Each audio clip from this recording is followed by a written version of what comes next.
திராவிட வெற்றிக் கழகம் தொடங்கப்பட்டு இன்னும் ஓராண்டு நிறைவு பெறவில்லை. ஆனால் திராவிட வெற்றிக் கழகம் கருவாவதற்கு காரணமாக கடந்த செப்டம்பர் 15 காஞ்சியில் நடைபெற்ற அண்ணா பிறந்தநாள் விழாதான் காரணமாக இருந்தது. எனவே எங்களுடைய திராவிட வெற்றிக் கழகத்தின் சார்பில் தந்தை பெரியார் பேரறிஞர் அண்ணா அவருடைய பிறந்த நாள் மற்றும் திராவிட இயக்கத்தின் தீரர்களுக்கு திராவிட ரத்னா என்கின்ற விருதினை வழங்குகின்ற முப்பெரும் விழாவினை தீரர்களின் கோட்டமான திருச்சி மலைக்கோட்டையில் நடத்துவது என்று எங்களுடைய நிர்வாக குழு எடுத்த முடிவின் அடிப்படையில் அந்த விழாவினை திருச்சியில் நடத்துவதற்கு திட்டமிட்டு அந்த இடத்தை பார்வையிடுவதற்காக வந்த வழியில்தான் உங்களை சந்திக்கின்ற ஒரு பேறு பெற்றவனாக உங்கள் முன்னாக நாங்கள் நின்று கொண்டிருக்கின்றோம்.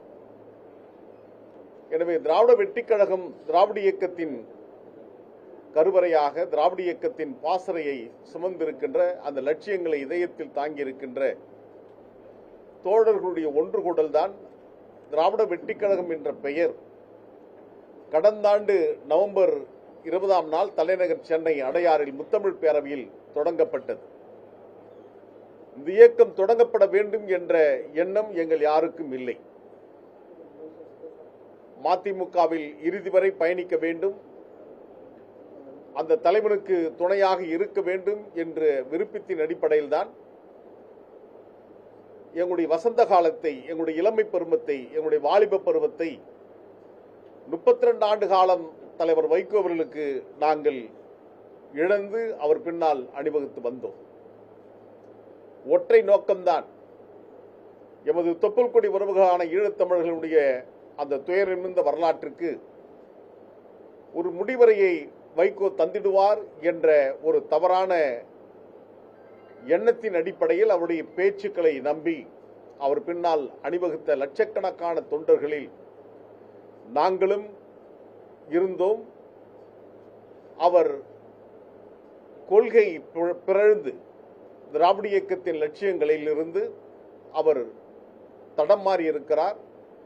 திராவிட இயக்கத்தின் திருப்புவாதியாக மதிமுக மாறி மறுமலர்ச்சி திராவிட முன்னேற்ற கழகம் என்ற இயக்கம் மகன் திமுகவாக மாறியதன் காரணமாகத்தான் அந்த இயக்கத்தில் ரத்தமும் சதையுமாக நாங்கள் எல்லாம் பணியாற்றி எண்ணற்ற வழக்குகள், போராட்டங்கள், சுகதுக்கங்களை மறந்து கட்சி கட்சி என்று அலைந்த எங்களுடைய வசந்த காலத்தை எந்த காரணத்தை சொல்லி மறுமலர்ச்சி திமுக இந்த மண்ணில் உதயமானதோ வாரிசு அரசியலை முன்வைத்துதான் அவர் மறுமலர்ச்சி திராவிட முன்னேற்ற கழகத்தை தொடங்கினார். ஆனால் தன் வாரிசு துரைக்காக எங்கள் மீது, என் மீது அடாத துரோகப்பழியை சுமத்தி கட்சியிலிருந்து என்னை நீக்கியதின் காரணமாக நீதி கேட்டு என் பின்னால் அணிவகுத்த பல்லாயிரக்கணக்கான தோழர்கள் ஒன்று திரண்டு இன்றைக்கு நாங்கள் திராவிட வெற்றிக் கழகம் என்ற இயக்கத்தை கட்டமைத்திருக்கிறோம். கடந்த டிசம்பர் மாதம் 17ஆம் தேதி இந்திய தேர்தல் ஆணையத்தில் திராவிட வெற்றிக் கழகத்தை பதிவு செய்து கொடுத்திருக்கின்றோம். இதுவரை 3 முறை கூடுதல் ஆவணங்கள் கேட்டு கடிதங்கள் அனுப்பினார்கள். ஒரு முறை தேர்தல் ஆணையத்திலிருந்தே அலைபேசி வாயிலாக அழைத்து எங்களிடம் விவரங்களை பெற்றிருக்கின்றார்கள். அநேகமாக இந்த வாரத்தில் அல்லது இந்த மாதத்தில் எங்களுக்கு இந்திய தேர்தல் ஆணையத்திலிருந்து எங்களுடைய பதிவை ஏற்றுக்கொண்டு அதற்கான சான்றிதழ் வழங்குவார்கள் என்ற நம்பிக்கை எங்களுக்கு இருக்கிறது. எனவே இந்த மகிழ்ச்சியான தருணத்தில் திராவிட வெற்றிக் கழகத்தின் சார்பில் இந்த முப்பெரும் விழாவினை நடத்துவதற்கான ஆலோசனைகளை மேற்கொள்வதற்காகத்தான் எங்களுடைய உயர்நிலை செயல்திட்ட குழுவில் பங்கேற்றிருக்கின்ற எங்களுடைய துணை பொதுச் செயலாளர் சேலம் வழக்கறிஞர் ஆனந்தராஜ் அவர்கள், கோவை ஆனந்த் அவர்கள், மாநில செயலாளர் பெருமதிப்பிற்குரிய அண்ணன் மாணிக்கவாசு அவர்கள், திராவிட வெற்றிக் கழகத்தின் சட்ட திருத்தங்களை வகுத்து தந்த முதன்மையாக விளங்கிய பேராசிரியர் அண்ணன் நெடுஞ்செழியன் அவர்கள், திராவிட இயக்கத்தின் சாட்சிகளாக இன்றும் இருக்கின்ற அந்த சுயமரியாதை சுடரையாக இருக்கின்ற அண்ணன் மிசா சாக்ரட்டிஸ் அவர்கள், அதே போன்று அண்ணன் தஞ்சை பாஸ்கர் அவர்கள், தஞ்சை அக்கா பத்மா அவர்கள், நம்முடைய திண்டுக்கல் மாவட்டத்தை சார்ந்த மாவட்ட செயலாளர் மருது ஆறுமுகம், திருச்சி மலைக்கோட்டையில் எங்களுக்கு ஒரு படைக்கலனாக பாசறை காவலனாக இருக்கின்ற எமக்குட்டி அவர்களோடு இந்த நிகழ்வில் உங்களை சந்திப்பதில் நாங்கள் மற்றற்ற மகிழ்ச்சி அடைகின்றோம். நடந்து முடிந்த சட்டமன்ற பொதுத் தேர்தல் என்பது 2026 சட்டமன்ற பொதுத் தேர்தல் என்பது ஒரு மிகப்பெரிய அதிர்ச்சியை அரசியலில் உருவாக்கியது என்பதில் மாற்றுக்கருத்து இடமில்லை. எந்த அரசியலை நாங்கள் எல்லாம் விரும்பினோமோ அந்த அரசியல் வெற்றி பெற்றிருக்கிறது என்பதை கண்கூடாக பார்த்திருக்கிறோம். காரணம் ஒன்றுதான், நாள்தோறும் போராட்டக் களங்களில் மக்களின் பிரச்சனையில் ஈடுபட்டுக் கொண்டு வருகின்ற எங்களால் தேர்தல் காலத்தில் வாக்காளர்கள் பணம் கொடுக்க முடியாமல் அந்த நேரத்தில் பணம் கொடுக்கின்றவர்கள் வெற்றி பெறுகிறார்கள் என்ற ஒரு சூழல் உருவானதில் எல்லாம் ஒரு கசப்பான நினைவுகளாக எங்களுடைய இதயத்தில் ஆழமாக பதிந்திருக்கிறது. பணம் கொடுக்காமல் வாக்களித்தது சிறப்பு, ஆனால் வேட்பாளர் யார் என்று அறியாமலே வாக்களித்தது மிகப்பெரிய தவறு என்பதையும் இந்த நேரத்தில் பதிவு செய்வது எங்களுடைய கடமை என்று கருதுகிறோம். காரணம், நடந்து முடிந்த ஆட்சி என்பது திராவிட மாடல் ஆட்சியினுடைய நாயகனாக இருந்த அண்ணன் தலைவர் தளபதி அவருடைய ஆட்சி என்பது ஒரு சிறந்த ஆட்சியாக தமிழ்நாட்டுடைய மக்கள் நல திட்டங்கள், வளர்ச்சி திட்டங்கள் என்று கொரோனா பெருந்தொற்றிலிருந்து நாட்டை மீட்டு ஒரு சமகாலத்தில் சமவெளியில் ஆட்சி கட்டளை நகர்த்தி வந்து பல்வேறு வளர்ச்சி திட்டங்களை அறிவித்திருக்கின்ற அண்ணன் தலைவர் தளபதி போன்றவர்கள், இதுபோன்று எண்ணற்ற தலைவர்கள் வெற்றி வாய்ப்பை இழந்தது என்பதை ஏற்றுக்கொள்ள முடியாத ஒன்றாக இருக்கிறது. நம்முடைய மக்களுடைய எண்ணங்கள் எப்படி இருக்கிறது என்று சொன்னால், ஒரு கையில் தங்கமும் மறு கையில் இரும்பும் வைத்து எடை போடுகின்ற மக்களாக இருக்கின்றார். தங்கத்திற்கு தங்கத்தை வைத்து எடை போடுவதில்லை, மாறாக தங்கத்திற்கு நேராக இரும்பு வைத்துதான் எடை போடுகின்றார்கள். எனவேதான் தங்க நிகர் தலைவராக இருக்கின்ற அண்ணன் தலைவர் தளபதி அவர்கள் வெற்றி வாய்ப்பை இழந்தார் என்பது எங்களுக்கெல்லாம் பேரதிர்ச்சியாகவும் கவலையாகவும் இருக்கிறது.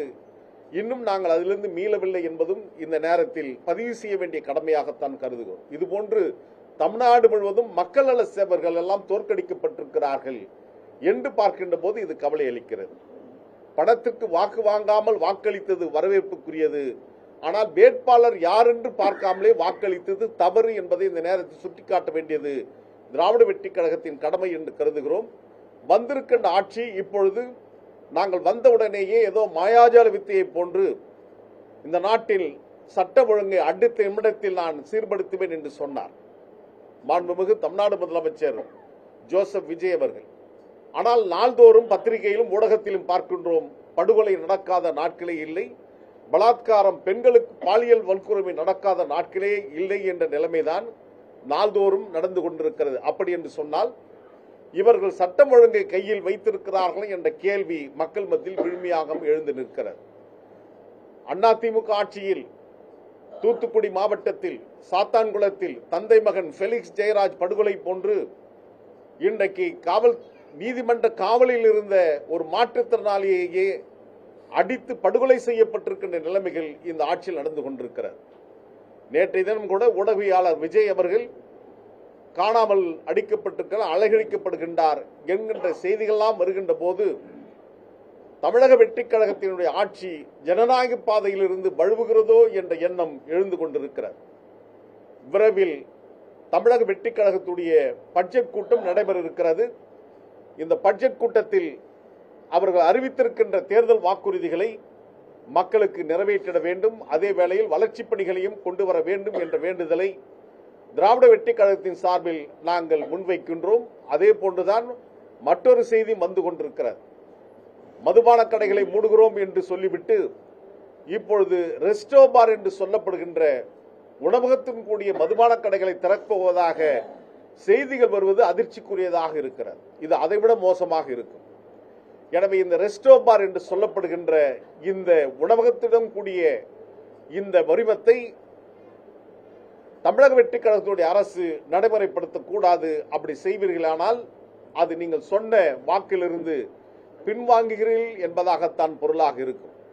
இதற்கு மல்லு கட்டுவதற்கு எங்களுடைய தலைவர் வைகோ அவர்கள் வரக்கூடும். ஏனென்று சொன்னால் இப்ப அவர்தான் அவருடைய துருபிடித்த ஈட்டி, வால், கேடயத்தை எல்லாம் வைத்துக் கொண்டிருக்கிறார்.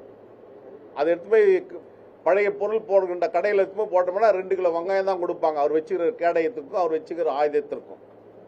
அவர் இன்றைக்கு அவர்களுக்கு வக்காலத்து வாங்க வரலாம். காரணம், அவர்தான் இப்பொழுது விஜய் தலைமை ரசிகர் மன்றத்துடைய தலைவர் போன்று, தமிழக வெற்றிக் கழகத்துடைய கொள்கை பரப்பு செயலாளரை போன்று அவரும் அவருடைய மகனும் நாளொரு மேனியும் பொழுது வண்ணமும் செய்து கொண்டு வருகின்ற அந்த நடவடிக்கைகள் ஒரு நகைச்சுவையாக பார்க்கப்படுகிறது. வைகோ தன்னுடைய இருப்பை மெய்ப்பிப்பதற்காக, ஒரு நடிகர் இருக்கிறார் என்று சொன்னால் அவருக்கு டூப் போடுவர், அவரை விட 100 மடங்கு பெரியவராக பலமானவனாக இருக்க வேண்டும். ஒரு நடிகர் 100 அடியிலிருந்து கீழே குதிக்கிற மாதிரி அந்த காட்சிப்படுத்தப்படணும். ஆனால் அந்த 100 அடியிலிருந்து உண்மையா குதிக்கிறார்ல, அவர் டூப்புன்னு சொல்லுவாங்க. குச்சா அந்த 100 அடியிலிருந்து விழுந்து எழுந்து போனார்ல, அவரை நாயகன் சொல்லுவாங்க. 100 மூட்டையை அப்படியே அசால்ட்டா தூக்கி தோல்ல போட்டு போறவரை டூப் பண்ணுவாங்க. ஆனால் அப்படி தூக்கி ஒரு பஞ்சு 2 கிலோ பஞ்சு தூக்கி 100 மூட்டை மாதிரி சுமந்து போறவரை கதாநாயகன் என்று வர்ணிக்கின்ற கடமை இந்த நாட்டில் இருக்கிறது. எனவே இன்றைக்கு விஜய்க்கு டூப்பு போடுகின்ற விதத்தில் வைகோ அவர்கள் நடந்து கொண்டிருக்கின்ற விதங்கள், அவர் நடித்துக் கொண்டிருக்கின்ற அந்த கதாபாத்திரம் என்பது விஜயை தோற்கடிக்கின்ற விதத்தில் அவருடைய நடிப்புகள் அரங்கேற்றப்பட்டு கொண்டு வருகிறது. கேட்டா எங்க இருக்கிறார் அப்படின்னா, இப்பெல்லாம் வேலிகத்தாமல்ல புடுங்க போறோம், சீமக்கர் வேலத்தை புடுங்க போகிறோம்னு அவர் புறப்படுறாரு. இல்லைன்னா கவர்னர் மாளிகை முற்றுகை போராட்டம்னு சொல்றாரு. இல்லைன்னா மூடப்பட்டிருக்கின்ற ஆலையை திறக்கக்கூடாதுன்னு போராட போறார். இங்கே கூட சமதா கட்சியிலிருந்து அதனுடைய தொழிற்சங்க தலைவர் சகோதரர் ராம்மோகன் அவர்களும் கவிஞர் கார்த்திகேயன் அவர்களும் எங்களை சந்திக்க வேண்டும் என்று இங்க வந்திருக்கிறார். என்னன்னு கேட்டோம். தமிழ்நாட்டில் இருக்கின்ற மூடப்பட்டிருக்கின்ற தொழிற்சாலைகளுக்கு எண்ணிக்கை அதிகமாக இருக்கிறது. ஏன் மூடப்பட்டது என்பதை அவர்கள் ஆய்வு செய்து அந்த ஆலைகளை மீண்டும் திறப்பதற்கான வாய்ப்பினை தமிழக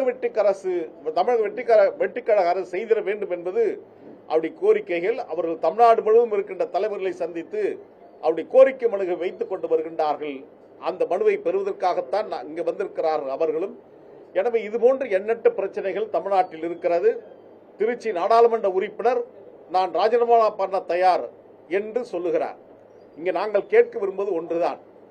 திராவிட முன்னேற்ற கழகத்தின் சார்பில் அதிகாரப்பூர்வமாக உங்களிடம் யாராவது ராஜினாமா சொன்ன நாடாளுமன்ற உறுப்பினர் ராஜினாமா பண்ண சொன்னார்களா என்ற கேள்வியை நான் முன்வைக்கின்றேன். அதோடு மட்டுமல்லாமல், நீங்கள் வாக்காளர்கள் பணம் கொடுக்கவில்லை என்பதை உங்களால் ஒத்துக்கொள்ள முடியுமா? ஏனென்று சொன்னால், நீங்க எவ்வளவு வாக்குகளுக்கு பணம் கொடுத்தீர்கள் என்பது கொடுத்ததற்கான சாட்சிகள் இங்கே இருக்கின்றார். அந்த தேர்தலுக்கான பணம் இல்லை என்று ஒரு செய்தி வந்தபோது நானே என் தரப்பில் என் நண்பர்கள் மூலமாக பல லட்சம் ரூபாயை பெற்று தலைவர் வைகோ அவர்களுக்கு அவர் யாருக்கு எந்தெந்த வங்கி கணக்கில் அனுப்ப வேண்டும் என்று சொன்னாரோ அந்த வங்கி கணக்கில் அனுப்பிவிட்டு தான் இங்கே தேர்தல் பிரச்சாரத்துக்கு வந்தவன் நான். எனவே வாக்குக்கு பணம் கொடுத்து விட்டு நீங்கள் இப்பொழுது அவர்கள் ராஜினாமா பண்ணட்டும், நானும் ராஜினாமா செய்கிறேன் என்று வீரவேசம் பேசக்கூடாது. இப்பொழுது நீங்கள் குற்றச்சாட்டை திமுக மீது வைத்துக் கொண்டு வருகின்றீர்கள். பல பேர் இன்றைக்கு கட்சியிலிருந்து விலகி போய்விட்டார்கள் என்று. விலகி ஒன்னும் மகன் திமுக வந்துவிடவில்லை. ஏதோ மகன் திமுக வந்ததை போன்று நீங்கள் தம்பட்டம் அடிப்பது ஏற்றுக்கொள்ள முடியாத ஒன்று. எனவே நீங்கள் ஒரு முடிவுக்கு வந்துவிட்டீர்கள். மறுமலர்ச்சி திராவிட முன்னேற்ற கொண்ட பேர் இயக்கத்தை காணாமல் ஆக்கிவிட்டு அதன் சொத்துக்களை விட்டு நீங்கள் கனடா நாட்டில் டொரண்டோவில் ஏற்கனவே உங்களுக்கு அங்கே வங்கி கணக்குகள் இருக்குது. நீங்கள் அங்கே ஒருவேளை குடியுரிமை பெற்றீர்களா என்பது எனக்கு தெரியவில்லை. நீங்கள் ஒருவேளை அங்கே சென்று செட்டில் ஆகணும்னு நீங்கள் ஏற்கனவே திட்டமிட்டு தான் எல்லா பணிகளும் செய்து கொண்டு வருகின்றீர்கள் என்பதை எங்களால் புரிந்து கொள்ள முடிகிறது. எனவே துரை அவர்கள் ஒன்றும் பரிசுத்தமானவர் அல்ல. அவர் எப்படி இருந்தார், இப்பொழுது எப்படி இருக்கிறார் என்பதற்கான கேள்விகள் ஏராளமாகவே இருக்கிறது. வைகோவுடைய ஒவ்வொரு நடவடிக்கைகளையும், துரையுடைய ஒவ்வொரு நடவடிக்கைகளையும் இன்றைக்கு விசாரிக்கப்பட வேண்டிய ஒன்றாகத்தான் இருக்கிறது என்பதையும் இந்த நேரத்தில் மறுக்க முடியாத செய்தியாக நான் பதிவு செய்ய விரும்புகிறேன். வைகோ அவருடைய நாடாளுமன்றத்தினுடைய உரைகளை ஏற்கனவே பல ஆண்டுகளுக்கு முன்பாக தலைநகர் சென்னையில் வெளியிடப்பட்டு ஒவ்வொரு மாவட்ட வாரியாக அந்த புத்தகத்தை அறிமுகப்படுத்தி பேசியவன் நான்.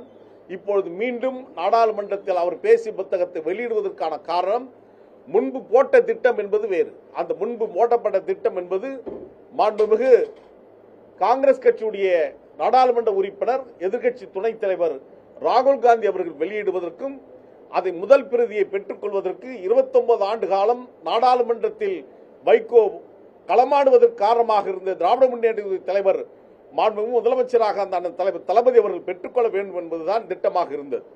இதில் எந்த விடத்திலும் நேரடியாகவோ மறைமுகமாகவோ பாஜகவை அனுமதிக்க மாட்டேன் என்று சொன்ன இந்த வைகோ அவர்கள் இப்பொழுது பாஜகவுடைய மாநில தலைவராக, பாஜகவுடைய நாடாளுமன்ற உறுப்பினராக இருந்து தற்போது இந்திய குடியரசு துணைத் தலைவராக இருக்கின்ற அண்ணன் திரு சி.பி. ராதாகிருஷ்ணன் அவர்களையும் தாவேகாவுடைய தலைவர் மாண்புமிகு தமிழ்நாடு முதலமைச்சர் விஜய் அவர்களையும் இணைப்பதற்கான காரணம் வைகோ அவர்கள் மீடியேஷன் பணியை செய்து கொண்டு வருகிறார். கட்சி வேலையை விட்டுவிட்டார். இப்பொழுது ஒவ்வொரு கட்சிக்கும் நான் காவல்காரனாக இருக்கப் போகிறேன் என்று சொல்லுகின்ற வேலையை செய்து கொண்டு வருகிறார்.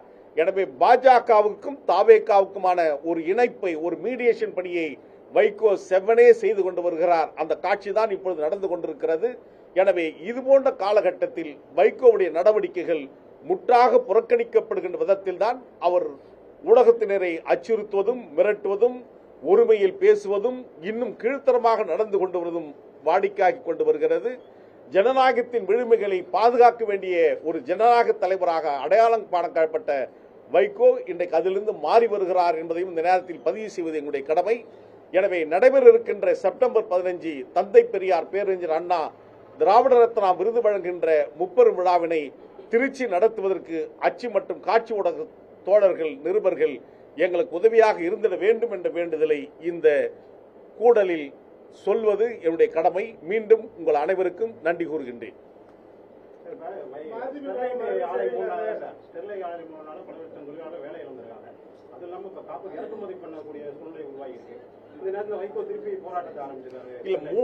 என்னன்னா, மூடப்பட்ட ஆலையை எதிர்த்து ஒரு போராட்டத்தை அறிவிச்சிருக்காங்க. இப்போ ஒண்ணு திறந்திருக்குல்ல, ஏற்கனவே மூடப்பட்டு அந்த அனில் அகர்வாலுடைய ஒற்றை மகன், அது வாரிசு இல்லாமல் அந்த ஒரு மகன் கூட இறந்துட்டு அவர் எனக்கு இந்த தொழிலே வாழான ஒரு வனவாசம் போற மாதிரி அவர் புறப்படுற மாதிரி செய்திகள் வருகிறது. இப்பொழுது மூடப்பட்ட ஆலையை நீங்க ஒண்ணு மூடணும் நீங்க இப்போ சொல்றீங்க. இப்ப நாம கேட்கிற கேள்வி இதுதான். தமிழ்நாடு அரசு குறிப்பாக சுற்றுச்சூழல் அமைப்பு ஒரு புள்ளி விவரத்தை எங்களுக்கு தரணும். அந்த புள்ளி விவரம் என்னன்னா, ஆலை மூடுவதற்கு முன்பாக அங்க பாதிக்கப்பட்டிருக்கின்ற சுற்றுச்சூழலின் நிலைமை என்ன, ஆலை மூடியதற்கு பின்னால் இப்பொழுது இருக்கின்ற நிலைமை என்ன, பழைய நிலைமை இப்பொழுது நீடிக்குமேயானால் இந்த சுற்றுச்சூழலை பாதிப்பது எது, எந்த ஆலைகள் என்பதை கண்டறிந்து அதை மூடிட வேண்டும். பாதிக்கப்பட்டிருக்கின்ற தொழிலாளர்களுக்கு தமிழ்நாடு அரசு உரிய நிவாரணம் வழங்க வேண்டும். அதுதான் அந்த தொழிலாளருக்கான பணியாக இருக்கும். எனவே மூடப்பட்டிருக்கின்ற தொழிற்சாலையில் வாழ்க்கை இறந்திருக்கின்ற அந்த தொழிலாளர்களுடைய கவனத்தை நாம் கருத்தில் கொள்ள வேண்டும்.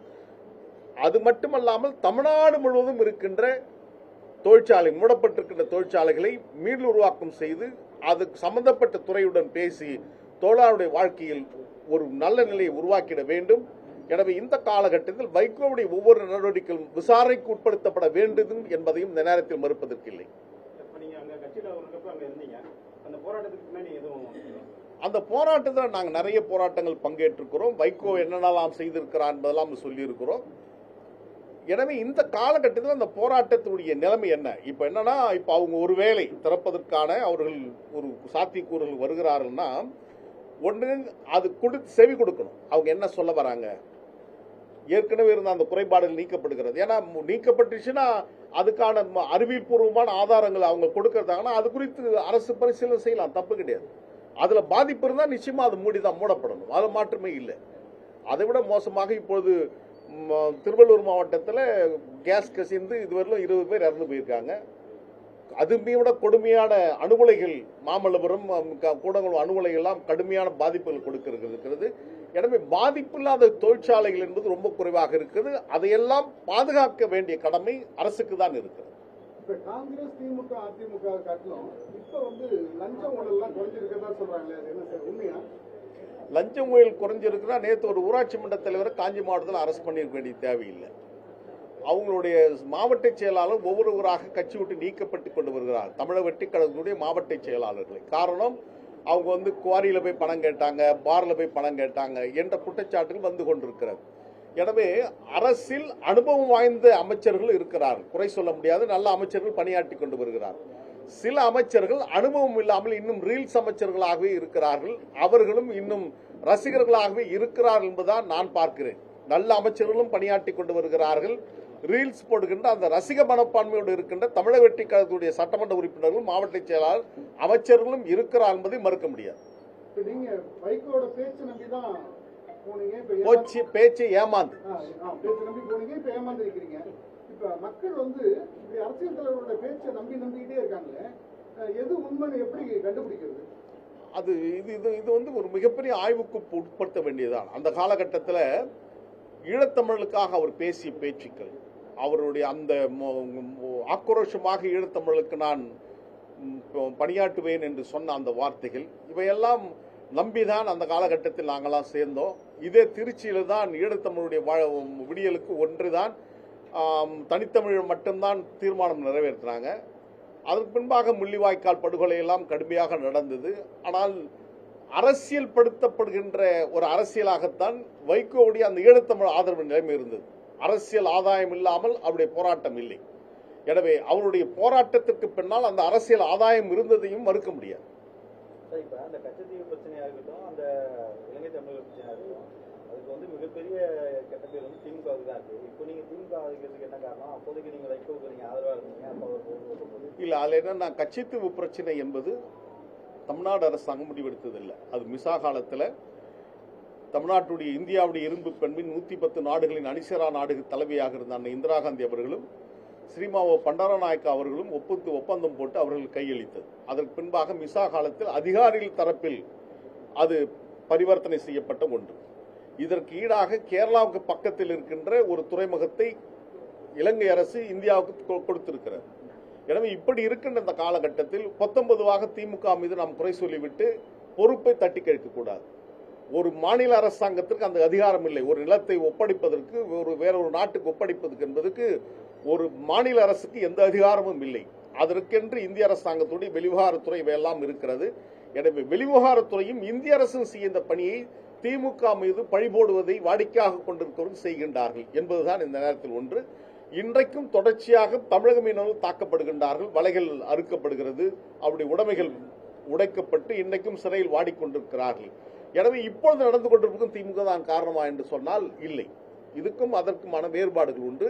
எந்த ஆட்சி வந்தாலும் இது போன்ற நிலைமைகளை கட்டுப்படுத்த வேண்டிய கட்டாயம் இந்திய அரசுக்காகத்தான் இருக்கிறது. இப்போ மோடி வந்ததற்கு பின்னால் ஒருவேளை தமிழக மீனவர்கள் சுட்டு படுகொலை செய்யப்படவில்லை, ஆனால் அவர்கள் நாள்தோறும் செத்துக்கொண்டு வருகின்ற விதத்தில் அவருடைய உடைமைகளும் வலைகளும் அறுக்கப்படுகிறது என்பதை மறுப்பதற்கில்லை. கச்சத்தீவு விவகாரத்துல திமுக அரசு, அப்போதைய திமுக அரசு கலைஞர் கருணாநிதி அந்த அரசோட செயல்பாடுகள் சரின்னு சொல்றீங்களா? தமிழ்நாடு அரசோ அல்லது கலைஞர் அவர்களோ அது செய்யல. அது எதிர்த்து சட்டமன்றத்தில் தீர்மானம் நிறைவேற்றிருக்காங்க. இது கொடுக்க கூடாது என்று இந்திய அரசு எது இல்ல, சட்டமன்றத்தில் நிறைவேற்றப்பட்ட தீர்மானம். அதற்கு பின்பாக நீதிமன்றத்தில் நாடி இருக்கிறாங்க. தொடர்ச்சியாக அது குறித்தான நடவடிக்கைகள் அவருக்கு திமுகவுடைய இன்றையும் நடைபெறுகின்ற மாநாடுகளில் கச்சத்தீவு மீட்கணும்னு ஒரு கோரிக்கை தீர்மானம் நிறைவேற்றப்பட்டு தான் வருகிறது. எனவே திமுக வந்து இப்போ என்னுடைய அதிகாரத்துக்கு இல்லாத ஒன்றை நான் தூக்கி கொடுத்தேன் என்பதை ஏற்றுக்கொள்ள முடியாது. அது ஓமாமை, அது புரிந்து கொள்ளாமல் அது சரியாக உள்வாங்காத ஒரு செய்தியாகத்தான் நாங்க பார்க்கிறோம். இப்ப தாவேக்காலையும் வந்து பல இடங்களை போய் வசூலிக்கிறாங்க மாதிரியான செய்திகள்லாம் வருது. அவங்களும் பார்ட்டி பண்ணி கவர் பண்றாங்க. அந்த சிஎம் கிட்ட நேரடியா போகுதான்னு எனக்கு தெரியல. ஆனால் அந்த மாவட்ட செயலாளருக்கு கேட்டாரு, தலைமை கழகம் வாங்கன்னு சொல்லிச்சு அப்படின்னு அவங்க பேசுறது சமூக ஊடகத்தில் வருகின்ற போது இது போன்ற குற்றச்சாட்டுகள் வருவதை அதை தான் நம்ம சொல்றோம். முதலமைச்சர் வந்து ரொம்ப நேற்று தான் சொல்லியிருக்காங்க, நான் அமைச்சர் மீது நடவடிக்கை எடுப்பேன்னு சொல்லியிருக்கிறார். ஆனால் அது ஒருவேளை தும்ப விட்டு வாழ பிடிக்கிற மாதிரி குதிரை ஓடியதற்கு பின்னால் ஆயத்தை மூடுவதை போல் ஆய்விடக்கூடாது. ஆபத்து நடப்பதற்கு முன்பாக வருமுன் காப்பதுதான் ஒரு அரசின் சரியான திட்டமாக இருக்கும். எனவே அது போன்ற நடவடிக்கைகள் வந்துவிடாமல், நீங்கள் சொன்ன மாதிரி 500க்கும் மேற்பட்ட மதுபான கடைகளை மூடுவேன்னு சொன்னீங்க, ஆனால் முழுமையாக இன்னும் மூடப்படலை.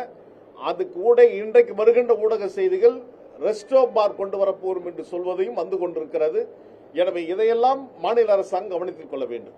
மேகதாது உட்பட மக்கள் பிரச்சனைக்காக போராடக்கூடியவர்கள், கொள்கை பேசக்கூடியவர்கள், அவர்களுக்கெல்லாம் தமிழ்நாட்டில் அரசியல் எதிர்காலம் எப்படி இருக்கு? அவங்க அரசியல் குறித்து அவங்க எப்பொழுதுமே வந்தது. இப்ப நாங்களாம் அரசியல் இருக்கிறோம் அப்படின்னா தமிழ்நாட்டுடைய ஜீவாதார உரிமை காப்பதற்காக நாங்கள் எல்லாம் களத்தில் இருக்கிறோம். நாளைக்கு சட்டமன்ற உறுப்பினராகவோ அல்லது நாடாளுமன்ற உறுப்பினர் அமைச்சராக போகிறோம் என்ற எந்த எண்ணமும் எங்களுக்கு இல்லாமல் இந்த அர்ப்பணிப்புணர்வோடு பணியாற்றுவதற்கு அது போன்ற அமைப்புகள் இந்த நாட்டுக்கு அவசியம் தேவை. அரசை விட ஜனநாயகம் பெரிது என்பதை தொடர்ச்சியாக மெய்ப்பிப்பதுதான் இது போன்ற அறம் சார்ந்த போராட்டங்கள். எனவேதான் மோடி அரசு கொண்டு வந்த 3 வேளாண் திருத்த சட்டங்களை அதில் ஒரு புள்ளி கமாவை கூட நான் எடுக்க மாட்டேன் என்று சொன்னதற்கு பின்னாலும் அந்த விவசாய நடத்தி வீரியம் நிறைந்த போராட்டத்தில் ஏறக்குறைய 1000க்கும் மேற்பட்டவர் பலி கொடுத்துதான் அந்த தீர்மானத்தை மோடி அரசாங்கம் திரும்ப பெற்றது என்று சொன்னால், போராட்டங்களின் மூலமாக அவருடைய கோரிக்கை வெற்றி பெற வேண்டும், தமிழ்நாடு பாதுகாக்கப்பட வேண்டும், இந்தியா பாதுகாக்கப்பட வேண்டும் என்பதுதான் அவருடைய எண்ணங்களாக இருக்கிறது. அதுதான் தமிழ்நாட்டுடைய பிரச்சனையிலும் நாம் கடைமடை மாநிலமாக இருக்கிறோம். தலைமடை மாநிலத்தில் முல்லை பெரியாறில் கேரளாவும், பாலாற்றில் ஆந்திராவும், காவிரியில் கர்நாடகமும் இருக்கின்ற காரணத்தினால் அவர்கள் இது போன்று முரண்பிடிப்பதும், நமக்கு தேவைப்படுகின்ற போது தண்ணி தராமல் இருப்பதும், அவர்கள் மழை காலத்தில் வெள்ளம் பெருக்கெடுத்து உயிருக்கும் உடைமைக்கும் ஆபத்து ஏற்படுகின்ற போது உபரி நீரை பெறுகின்ற மாநிலமாக தமிழ்நாட்டை நினைத்துக் கொண்டிருப்பதை ஒருபோதும் ஏற்றுக்கொள்ள முடியாது. இதனுடைய உரிமை என்பதை இன்சிங்கி ஒப்பந்தம் என்று சொல்லப்படுகின்ற இது ஒரு காலகட்டத்தில் புத்தன் துறவரம் போவதற்கு முன்பாக ரோகிணி ஆட்டு பிரச்சனைக்காகத்தான் புத்தன் இந்த மண்ணிலிருந்து துறவரம் பூண்டார் என்பது வரலாறு. அந்த துறவரத்தின் காரணமாக ஏற்பட்ட ஒப்பந்தத்தின் அடிப்படையில் தான் ஐவர் கொண்ட ஒரு மன்றம் உருவாக்கப்பட்டு அது ரோகிணி ஆட்டு பிரச்சனையை தீர்த்ததாக இன்றளவும் அண்ணல் அம்பேத்கர் எழுதிய புத்தாண்டிஸ் தம்மாவில் எழுதப்பட்டிருக்கிறது. அதன் வழியாகத்தான் இன்சிங் ஒப்பந்தம் சர்வதேச அளவில் போடப்பட்டிருக்கிறது. காவிரி மேலாண்மை வாரியம் அமைக்கப்பட்டிருக்கிறது. அந்த காவிரி மேலாண்மை வாரியத்தின் அடிப்படையில் காவிரியில் கர்நாடகம் தமிழ்நாட்டுக்கு தண்ணீரை திறந்துவிட வேண்டும் என்பது இது கட்டாயம். ரூல் ஆஃப் லா, சட்டத்தின் ஆட்சி இந்தியாவில் நடக்கிறது என்று சொன்னால் அந்த சட்டத்தை மதித்து கர்நாடகம் தண்ணியை திறந்துவிட வேண்டும். இல்லை என்று சொன்னால் தன்னெழுச்சியான போராட்டங்களை எவராலும் தடுக்க முடியாது.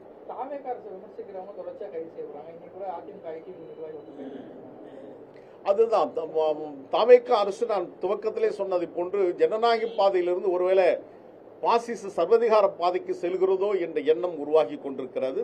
எனவே இதிலிருந்து தமிழ்நாடு அரசாங்கம் ஒரு விதிவிலக்காக இருக்க வேண்டும். அவங்க எதற்காக பேசுனாங்க, என்ன பேசுறாங்க? டெமோக்ரசி மீன் டிஸ்கஷன் என்று சொல்வார்கள். ஜனநாயகம் என்பது விவாதிப்பது. அந்த விவாதித்து நல்ல கருத்தை ஏற்றுக்கொள்வது. நீ சொல்லுகின்ற கருத்தில் எனக்கு உடன்பாடு இல்லாவிட்டாலும் நீ சொல்லுகின்ற உரிமைக்காக நான் உயிர் தந்து போராடுவேன் என்பதுதான் ஜனநாயகம். அதுதான் ஊடகம். ஜனநாயகத்துடைய 4 தூண்களில் ஒன்று ஊடகம். அந்த ஊடகம் இன்றைக்கு அச்சுறுத்தப்படுகிறது. அரசால் மட்டுமல்ல, அந்த அரசுக்கு நான் கேடயமாக இருப்பேன், துருபிடித்த கேடயத்தை வைத்துக் கொண்டிருக்கின்ற வைகோ போன்றவர்கள் இப்பொழுது மிரட்டுகிறார்கள் என்று பார்க்குமானால் இவர்கள் வகுத்து தந்திருக்கின்ற பாதையில் அவர்கள் செல்கிறார்கள் என்பதால் தான் நான் பார்க்கிறேன். தமிழ்நாடுக்குள்ள தொழிற்சாலைகள் மூடப்பட்டிருக்காங்க, பல வேலை வாய்ப்பு வந்திருக்காங்க. உங்களை சந்திச்சாங்கல்ல, இப்போ தமிழ்நாடு தொழிற்சங்க அவங்க புதிய தொழிற்கொள்கை உருவாக்கணும்னு சொல்லி தமிழக அரசு கோரிக்கை வச்சு போராடுறாங்க. அதுக்கு உங்களோட கருத்து ஆதரவு இல்லை? அது குறித்து அவங்க கலந்து இன்னைக்கு தான் அவங்களை சந்திச்சிருக்கிறோம். அவங்களோட முழு கருத்தை நாங்கள் உள்வாங்கணும். எங்கள் தோழர்களுடைய பேசி ஒருவேளை அவங்க ஏதாவது பொதுவாக ஏதாவது போராட்டங்கள் எதாவது நடத்தினாங்கன்னா எங்களுடைய பங்களிப்பை அந்த காலத்தை எங்களுடைய நிர்வாகிகள் பேசி முடிவெடுப்போம். தேர்தலுக்கு முன்னாடி திமுக ஆதரவு தெரிவித்தாங்க, திமுக உடன் வெளியேறிருக்காங்க. உங்களுடைய நிலைப்பாடு என்னவா இருக்கு? நாங்கள் அரசியல் என்பது மக்களுக்கான அரசியலாக இருக்கிறோம். நாங்கள் திமுக எங்களை அழைத்து பேசாவிட்டாலும் நாங்கள் திமுக ஆதரவு தெரிவிப்போம்னு சொன்னாங்க. இப்போ ஒருவேளை வைகோ அவர்களும் திமுக கூட்டணியிலிருந்து விலகி போயிருக்கின்ற கட்சிகளும் திமுக தலைமையில் ஆட்சி அமைந்திருந்தா இப்ப விலகி போயிருப்பாங்களா? வைகோ இப்படி பேசியிருப்பாரா? வீராவசமா பேசியிருப்பாரா? அவர் கடந்த ஆட்சியில் எவ்வளவு ஆதாயம் பெற்றிருப்பாரு எங்களுக்கு தெரியும். எவ்வளவு பேருக்கு வேலை வாய்ப்பு, எவ்வளவு பேருக்கு கான்ட்ராக்ட், எவ்வளவு பேருக்கு நியமன பதவிகள். இப்போ வந்திருந்தாலும் என் தலைமை இல்ல, நிறைய பேருக்கான வேலை வாய்ப்புகள், நிறைய பேர் அரசு வேலை வாங்கி கொடுத்திருக்கலாம். நானே பல பேருக்கு சொல்லி அந்த தகுதியானவர்களுக்கு அந்த வாய்ப்பு கிடைக்கும் போது சம்பந்தப்பட்டவர்கள் சொல்லி வேலை வாய்ப்புகள் கிடைத்திருக்கலாம். அதுபோல பரிந்துரை நியமன பதவிகள், கான்ட்ராக்ட்ஸுகள் இப்பெல்லாம் கிடைச்சிருக்கும். அதுபோல வைகோ அவர்களும் இப்ப நேரம் அண்ணன் தளபதி அவர்கள் முதலமைச்சராக இருந்தால் நேரம் விட்டு விலகி இருப்பாரா? நான் திமுகவின் வழி வந்தவன், நான் முத்தமிழ் டாக்டர் கலைஞர் அவர்களுக்கு நான் சத்தியம் செய்து கொடுத்து விட்டு வந்திருக்கிறேன். எனவே நான் என்னுடைய கடைசி காலம் வரையில் நான் திமுக அரணா இருப்பேன் இப்ப சொன்னவர் இப்ப அங்க போய் அரணா நின்னுங்கிறாரு. இதுதான் அவர் செய்கின்ற அரசியலாகும். நாங்க அப்படி இல்லை. இல்ல, அது தேவையில்லை. ஆனா நாங்க கொடுத்திருக்கோம். தலைவர் வைகோ அவர்களிடையே கொடுத்திருக்கிறோம். அவர் சொன்ன வங்கிகளுக்கு பணத்தை நானே டிரான்ஸ்ஃபர் பண்ணியிருக்கிறோம். அது ஒரு நல்லெண்ணத்தின் அடிப்படையில் துரை வெற்றி பெறணும் என்ற எண்ணத்தில் தான் நாங்களே எங்க பிரச்சாரத்துக்கு வந்தோம்.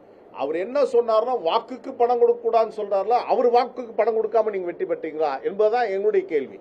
நீங்க வாக்குக்கு பணம் கொடுத்து வெற்றி பெற்று விட்டு உங்களுக்கு முன்ன நின்று ஜெயிச்சவர் வந்து காங்கிரஸ் பேர் இயக்கத்துடைய தலைவர் அண்ணன் முன்னாள் அமைச்சர் அண்ணன் திருநாகரசு அவர். உங்களை விட இந்தியாவிலேயே அதிக வாக்கு வித்தியாசத்தில் வெற்றி பெற்றவர். அவருடைய தொகுதியை நீங்க சண்டை போட்டு கேட்டீங்க. அண்ணன் தலைவர் தளபதி அவர்கள் இந்திய கூட்டணியுடைய கூட்டம் வந்து மும்பையில் நடைபெற்ற போது ராகுல் காந்தியுடன் தனியா சந்திச்சு அந்த தொகுதியை அவருக்கு பெற்றுக் கொடுத்தார். மறுநாள் காலையில் அறிவாலயத்தில் சந்திக்கின்ற போது தளபதி சொல்றாரு, ஆனா ரொம்ப கஷ்டப்பட்டு தானே சீட்டு வாங்கியிருக்கிறோம், வெற்றி பெறணும்னா அப்படின்னாரு. இன்னைக்கு அவங்களுக்கு நீங்க நம்பிக்கை துரோகம் செய்துட்டு போறீங்க. இன்னைக்கு திமுக மீது அவதூறை வாரி வைக்கிறீங்க. இதுதான் ரிப்பீட் என்று சொல்லப்படுகின்ற விதத்தில் தாவேக்காவுக்கும் நடக்கும். நாளைக்கு ஏதாவது இவங்க சொன்னது செய்யலைன்னா தாவேக்கா மீது விழுந்து புடுங்குவார் வைக்கும். நீங்க பேசும்போது தொடர்ந்து வைகோ பேரை சொல்லும்போது தலைவர் வைகோ தான் சொல்றீங்க. இல்ல அதுல என்னன்னா 32 ஆண்டு காலம் என்னை வார்ப்பித்தவரில் அவர் ஒருவர். 32 ஆண்டுகளில் கடைசி 4 ஆண்டுகள் என்பது அவர் மகனுக்காக என் மீது ஒரு பாராமுகமாக இருந்தார். இறுதியாக என்னை வெளியேற்ற வேண்டும் என்று இந்த ஊர்ல திருச்சியில கூட என்னை எதிர்த்து ஆர்ப்பாட்டம் நடத்தினாங்க. ஏன் ஆர்ப்பாட்டம் நடத்தினாங்கன்னா, என் மீது நடவடிக்கை எடுக்கவில்லை என்று சொன்னால் நான் விலகுகிறேன்னு அறிக்கை விட்டார் துரை. அறிக்கை விட்டுட்டு அவர் ஊர் ஃபுல்லா சுத்த ஆரம்பிச்சிட்டார். திருச்சியில இந்த ஊர்ல ஒரு அம்மா இருக்காங்க, ஒரு டாக்டர் அம்மா. அவங்க பெட்ரோல் பங்க்ல தான் யாரோ ஒருத்தர் ஃபோன் பண்ணி 5 லிட்டரு பெட்ரோல் வாங்கி பண்ணாரு, எதுன்னு கேட்டா தீக்குளிக்குது. அவங்க தொலைபேசி எண்ணுக்கு தான் அந்த நம்பர் எண் வந்திருக்கும். அவர் யாரும் இன்னும் கண்டுபிடிக்கல. அந்த தற்கொலை பண்ணிக்க போறேன்னு சொன்னதாக, நம்பப்பட்டதாக, மிரட்டப்பட்டதாக சொன்ன அவங்க இன்னும் கண்டுபிடிக்க. இது மாதிரி என் மீது என்னை வெளியேற்ற வேண்டும் என்பதற்காக இத்தனை நாடகத்தையும் வைகோ அவர்கள் நடத்தினார். அவர் மகன் அதற்கு பின்னணியிலிருந்து இயக்கினார். இன்னைக்கு நாங்க வெளியேற்றப்பட்டோம், எங்களுக்கு எந்த இழப்பும் இல்லை. ஆனால் நாங்கள் வெளியேறதுக்கு பின்னால் அந்த இயக்கம் இன்றைக்கு காணாமல் கரைந்து போய் கொண்டிருக்கிறது. எழுதி வைத்துக் கொள்ளுங்கள். வரலாற்றில் ஒரு துயர் நிறைந்த செய்தி தான். இந்த நாட்டுடைய சக்கரவர்த்தி ராஜகோபால் ஆச்சாரியார் சுதந்திரா கட்சியை வச்சிருந்தார். அவர் காலத்திலே அந்த கட்சி காணாமல் போனது. எல்லை போராட்ட வீரர் தமிழரசு கட்சி வைத்து நடத்தினார் மாப்போசி. அவர் காலத்திலே அந்த கட்சி காணாமல் போனது. உயிர் மண்ணுக்கு உடல் மண்ணுக்கு உயிர் தமிழுக்கு என்று நாம் தமிழர் இயக்கத்தை ஐயா சி.ப. ஆதித்தனார் அவர் உருவாக்கினார். அண்ணா தலைமையில் நாம் தமிழரை திராவிட முன்னேற்ற கழகத்தில் இணைத்தார். நடிப்புக்கே இலக்கணம் வகுத்த சிவாஜி கணேசன் தமிழக முன்னேற்ற முன்னணி உருவாக்கினார். அவர் காலத்திலே 2 ஆண்டுகளில் அந்த கட்சி கல்லறை கோயிலாக மாறி போனது. தந்தை பெரியார் வீட்டு பிள்ளை சொல்லின் செல்வர் ஈ.வி.கே. சம்பத் அவர்கள் அவர் உருவாக்கிய கட்சி தமிழ் தேசிய முன்னணி. தலை சிறந்த நாவுக்கரசர் எல்லாம் அவர்களிடம் இருந்தும் ஒரே ஒரு திரைப்பட பாடல், பட்டினத்தில் புதின ஒரு திரைப்படம், அந்த சிவகாமி மகனிடம் செய்தி சொல்லுங்கள், இனியும் நாள் பார்க்க சொல்லுங்கள் என்று சொல்லி ஒரே ஒரு திரைப்பட பாடல் மூலமாக தமிழ் தேசிய முன்னணியை எடுத்து போயிட்டு காங்கிரஸ்ல இணைத்த வரலாறுகள் உண்டு. அந்த வரலாற்றில் கடைசியாக இடம்பெறப் போகின்ற ஒரே கட்சி நாங்கள் இருந்த மறுமலி திமுக இப்பொழுது மகன் திமுக மாறி இருக்கிறது. மகன் திமுக ஏதாவது ஒரு கட்சியில அல்லது கட்சியே இல்லாமல் காணாமல் போய்விடும். மகன் கனடா நாட்டுக்கு போய் அங்க டொரண்டோல செட்டில் ஆயிடுவார் என்பதுதான் நிதர்சனமான உண்மை. அங்க இருக்கிறவங்க மற்றவங்க எல்லாம் கொஞ்சம் பேர் எங்க கூட வருவாங்க, மீதி பேர் கொஞ்சம் பேர் வெளியில போலாம், கொஞ்சம் பேர் அரசியலே வேணான்னு ஒதுங்கிடுவாங்க. நன்றி.